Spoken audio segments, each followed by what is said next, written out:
Quality మీరు చెప్పలేదు. ఎక్కువ స్టేజ్ మీద ఏం చేయడు. ఎందుకులేండి మనం.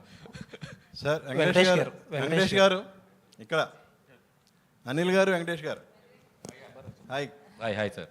సార్ ఏకంగా ప్రొడ్యూసర్ మీద ఐటీ రైట్స్ వచ్చే స్థాయికి ఈ సినిమా కలెక్షన్ రావడం మీద మీ అభిప్రాయం ఏంటి? అయిందా? నిజమా?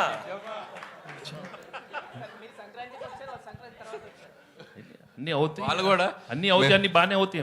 అంటే సంక్రాంతికి వస్తున్నాం అని చెప్పి మేము టైటిల్ పెట్టాం కదా, వాళ్ళు కూడా గట్టిగా ఫిక్స్ అయినట్టుంది. మేము సంక్రాంతికి వస్తున్నాం అని చెప్పి వచ్చేసారు వాళ్ళు కూడా. కాదు అనిల్ గారు, ఇప్పుడు పాపం మీ ప్రొడ్యూసర్ ఏమో బాధలు ఉంటే మీరు సక్సెస్ చేసుకోవడం కరెక్ట్. మా ప్రొడ్యూసర్ బాధలో లేరండి. ఇండస్ట్రీలో చాలా మంది మీద జరుగుతున్నాయి రైట్స్, ఆయన ఒక్కడి మీద జరగట్లేదు. అండ్ ఇట్స్ టూ చాలా, ఇది ఒక ప్రాసెస్లో భాగమే. ప్రతిసారి 2 ఏళ్ళకి ఒకసారి 3 ఏళ్ళకి ఒకసారి ఇండస్ట్రీ మీద కానీ బిజినెస్ సర్కిల్స్లో కానీ ఐటీ రైట్స్ జరగడం సర్వసాధారణం. సో అలాంటి ఒక ప్రాసెస్లో జరిగే భాగం. ఇంకా వాళ్ళు మమ్మల్ని, మేము వాళ్ళకి కాంటాక్ట్ అవ్వలేకపోతున్నాం. ఎవరో డ్రైవర్స్ నుంచి దొంగచాటుగా అక్కడక్కడ పట్టుకుని సార్ మేము ఇలాంటివి చేస్తున్నాం అంటే రాజుగారు ఒకటే చెప్పారు, మేము వచ్చినా రాకపోయినా మీరు ప్రమోషన్స్ కానీ ఇంట్రాక్షన్స్ కానీ ఏవి ఆపొద్దు, ఈ సినిమా విజయాన్ని ప్రజల మధ్య మీరు పంచుకుంటూనే ఉండని వాళ్ళు క్లియర్ ఇన్స్ట్రక్షన్ మాకు ఉంది. కాబట్టి హ్యాపీగా మేము మా పనిలో మేము సినిమా గురించి, ఇదేదో మా పర్సనల్ ఇది కాదు, సినిమా కోసం జస్ట్ కేమ్ హియర్. సుకుమార్ ఇంట్లో జరుగుతుంది, మీ ఇంటికి కూడా వస్తారా?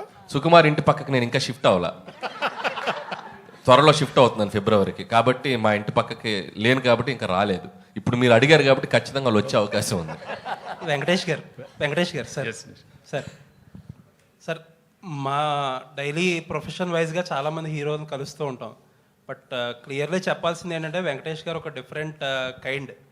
ఎలా అంటే మీ సినిమాల్లో మీ మీద సెల్ఫ్ సెటైర్ వేసినా సరే గ్రేషియస్గా తీసుకునే యాక్టర్ మీరు.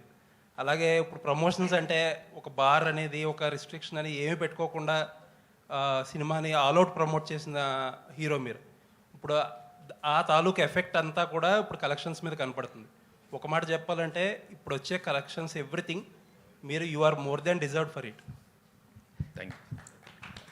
అండ్ అనిల్ గారి గురించి చెప్పాలంటే క్వశ్చన్ ఏం లేదు సార్ మీకు, I just wanted to say. Thank you so much. Anil garu, తొందరలో మీ మీద కూడా రైట్స్ జరగాలని కోరుకుంటున్నాను. ఓరి నాయనో, నిన్న మీకు ఒక జోక్ చెప్పాలి. నాకు నిన్న ట్విట్టర్లో ఒక ట్యాగ్ చేస్తూ ఒక ఫ్రెండ్, విజ్ఞాన్లో నా కాలేజ్ ఫ్రెండ్ అనమాట, వాడు నిన్న న్యూస్లో వచ్చింది నా మీద కూడా రైట్స్ జరుగుతుందని. ఇన్ఫ్యాక్ట్ నా మీద జరగలేదు. సో వాడు ఏం చెప్పాడంటే ట్విట్టర్లో, ఎంత ఎదిగిపోయావురా, మాతో ఉంటూ మా పక్కనే చదువుకుంటూ ఐటీ రైట్స్ జరిగే స్థాయికి ఎదిగిపోయావా అన్నాడు. అదే అలా ఆ ఐటీ రైట్స్ స్థాయికి ఎదగాలని మీరు కోరుకుంటున్నాం. వద్దులేండి, అది ఆ టెన్షన్ నాకెందుకు, నన్ను ఇలా ప్రశాంతంగా ఉండనివ్వండి. వెంకటేష్ గారు, అండ్ ఇంకొక విషయం చెప్పాలి మీతో. మనం ఇంటర్వ్యూ చేసినప్పుడు లాస్ట్ టైం నేను ఒక మాట అన్నా, ఒక డిఫరెంట్ టైప్ ఆఫ్ మీకు ఒక సెపరేట్ సెక్షన్ ఆఫ్ ఆడియన్స్ ఉన్నారు, ఆ సెక్షన్లో మీకు కాంపిటీషనే లేదని చెప్పి ఒక మాట అంటే దానికి చాలామంది చాలా అర్థాలు తీశారు. But I mean it. ఆ సెక్షన్లో మీకు ఆడియన్స్ ఉండబట్టే ఆ సెక్షన్ ఆడియన్స్ మీ సినిమాలకే కదిలి సినిమాకి వచ్చి ఇంత పెద్ద హిట్ చేశారు. కరెక్ట్, మీరు మీ స్టేట్మెంట్ మీరు ప్రూవ్ చేసేసారు. చాలా మంది చాలా రాంగ్గా చేశారు. This is what I meant. Correct అండి. అంటే మీరు ఈ సినిమాకి ఒక ఎంటర్టైన్మెంట్ బ్యాక్డ్రాప్లో చేసిన సినిమా, కామెడీ ప్రధానంగా సాగిన సినిమా. సో దీనికి మీ ఇందాక మూర్తి గారు అన్నట్టు ఒక టాప్ 3 టాప్ 4 రెవెన్యూస్ వస్తున్నాయి అంటే ఎస్, ఈ జోనర్కి, ఒక వినోద ప్రధానమైన సినిమాలకి audience are always ready to come and watch. ఇది ఇప్పుడే కాదు, నేను చాలా ఇంట్రెస్ట్లో కూడా చెప్పాను. కృష్ణారెడ్డి గారు తీసిన ఎమ్మెల్యేలో ఇండస్ట్రీ హిట్ అయింది. అహనాపల్లి అంట, సురేష్ ప్రొడక్షన్స్ వచ్చిన అహనాపల్లి అంటే ఈజ్ ఈక్వల్ టు ఆ రోజు చాలా పెద్ద సినిమాలకు తగ్గ రెవెన్యూస్ చేసింది.